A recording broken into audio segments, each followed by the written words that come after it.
Kita lanjutkan pembahasan setelah tadi membahas penentuan KKM atau penetapan KKM untuk suatu satuan pendidikan yang memiliki dua opsi, boleh menggunakan lebih dari satu KKM berdasarkan mata pelajaran atau rumpun mata pelajaran. Bisa juga memperlakukan satu KKM dilihat dengan menentukan satu KKM untuk semua mata pelajaran berdasarkan KKM terendah atau bisa jadi KKM rata-rata yang berlaku untuk setiap mata, tergantung kembali ke kesepakatan sekolah. Nah, kita selanjutnya akan masuk di fungsi KKM, apa saja fungsinya.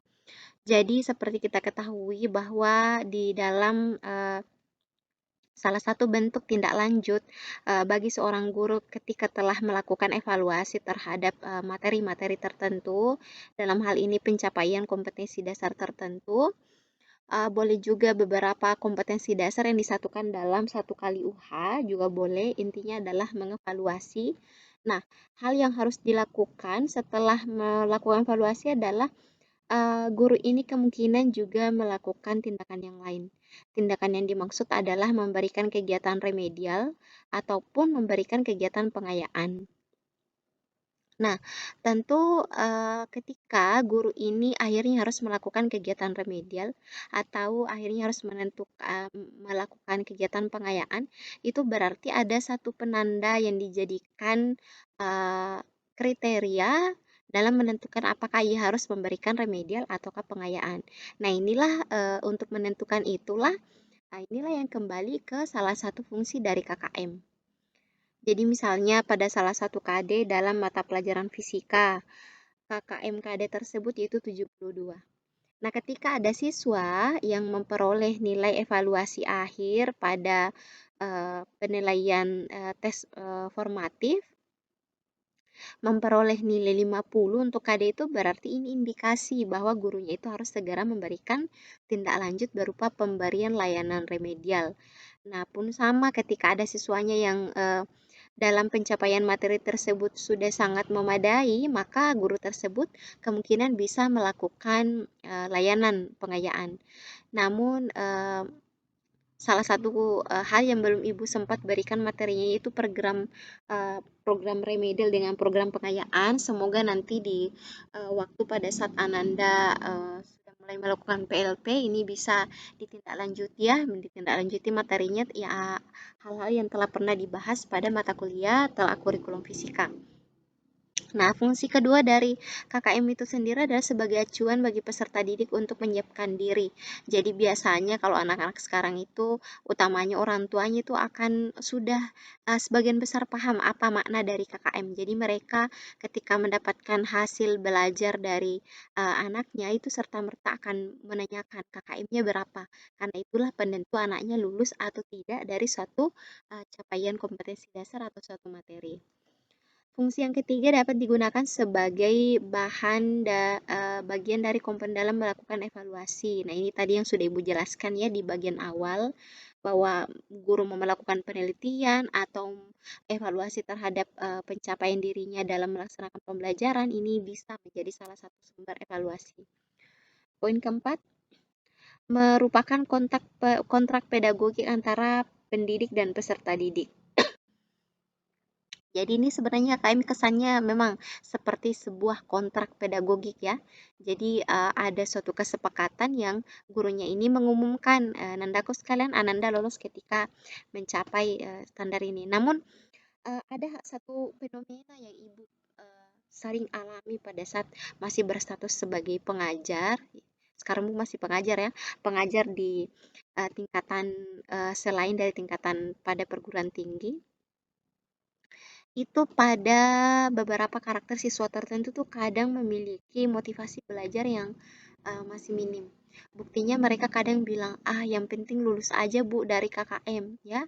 Nah, ini yang kemudian ketika ada bahasa seperti ini yang pernah kita dengarkan sebagai seorang guru, itu kita harus juga bisa mampu memotivasi peserta didik bahwa sebenarnya tujuan mereka bukanlah hanya untuk lulus dari KKM ya, tapi kalau misalnya mereka meniatkan dan memang ada motivasi untuk melalui proses kegiatan pembelajarannya dengan optimal, itu hasilnya tentu akan prosesnya tentu akan mengikut kepada hasilnya. Namun sayangnya karena salah satu tantangan bagi seorang guru ketika mendampingi para siswanya ini belajar, itu ada tekanan tersendiri khususnya kadang berasal dari orang tua sendiri yang hanya melihat kemampuan anaknya dari segi deretan nilai. Nah, kecenderungan ini yang kemudian mengeluarkan atau menghasilkan konflik tertentu di mana andandanya ini sekolah seakan-akan hanya mengejar nilai. Padahal sebenarnya fungsi tujuan pendidikan bukanlah hanya untuk mengejar hitam di atas putih, namun sebenarnya yang lebih tepatnya adalah pembentukan karakter yang lebih utama. Karena ketika karakternya yang sudah beres, tentu dalam hal kognitif pun juga insya Allah akan beres. Namun kita pahami sendiri bahwa sebenarnya kecerdasan itu dibagi menjadi beberapa.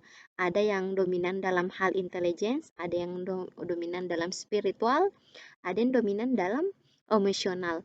Nah, ini ketiga-tiganya ini kalau seimbang akan sangat bagus. Namun yang lazim kita temui pasti pada beberapa anak tertentu salah satu sisi ini yang akan dominan.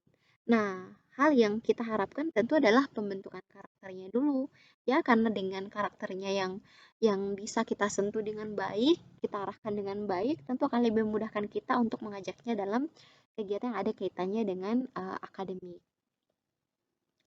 Nah, itulah tadi beberapa fungsi yang terakhir adalah merupakan target satuan pendidikan dalam mencapai kompetensi tiap mata pelajaran. Ya, namanya tadi kriteria ketuntasan ya, itulah targetnya ya. Jadi biasanya kalau orang mendaftar menyekolahkan anaknya kadang iseng bilang, itu KKM di sekolahnya berlaku berapa ya? Nah, itu kan kadang juga menjadi salah satu tolak ukur bagi orang tua ketika ingin menyekolahkan anaknya di suatu tempat.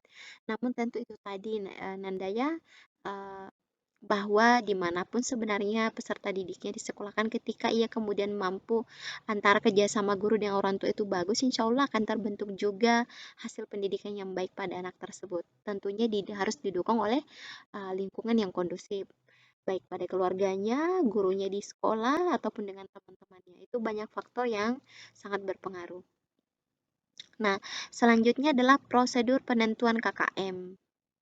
Jadi prosedur penentuan KKM, Ibu mulai mencoret-coret dulu ya, biar lebih eh,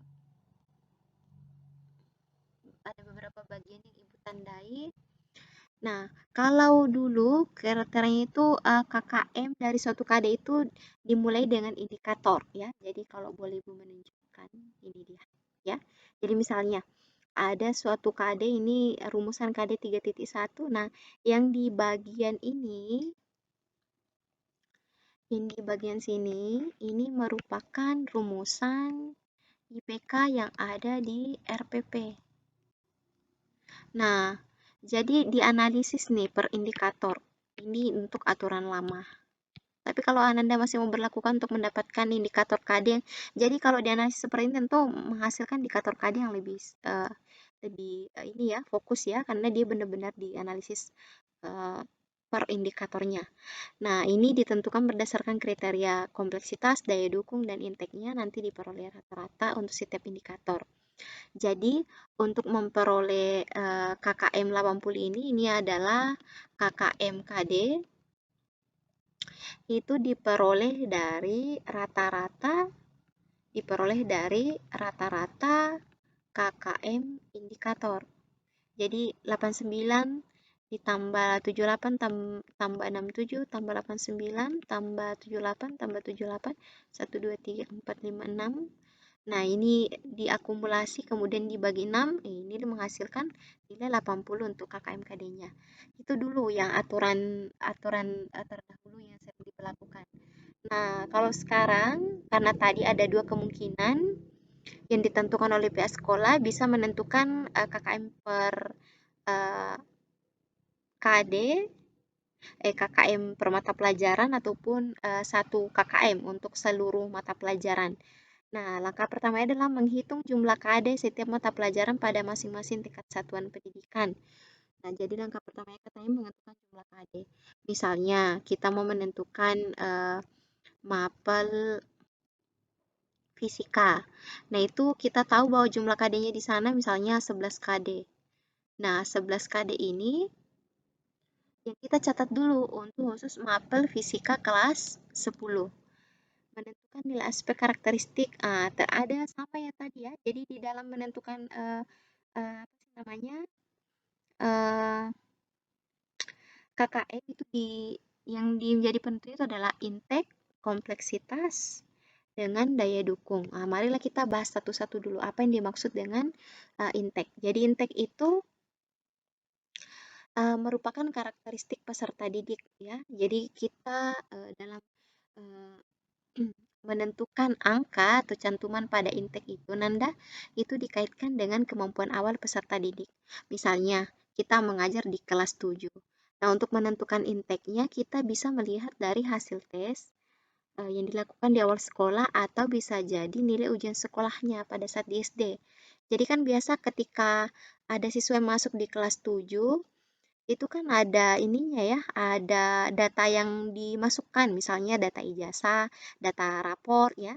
Nah, dari rapor itulah buku rapor itu kita bisa melihat untuk pelajaran IPA itu rata-rata yang masuk siswanya ini berapa. Bisa juga yang paling mudah itu sebenarnya adalah ini, hasil tes sekolah. Karena kan ini kan ada hasil tersendirinya ya ketimbang kalau misalnya kita mau menganalisis satu-satu. Buku rapor kan lumayan ribet ya, kecuali kalau ada yang menginput, tapi itu pun juga Ibu tidak yakin. Makanya yang lebih Ibu anggap ini yang paling dekat datanya adalah ini, hasil tes sekolah. Jadi kita lihat dari sisi kemampuan IPA-nya berapa rata-rata itu bisa menjadi intake atau karakteristik peserta didik kira-kira kemampuannya sampai mana. Jadi ketika berbahas tentang intake berarti ini kita membahas tentang karakteristik peserta didik.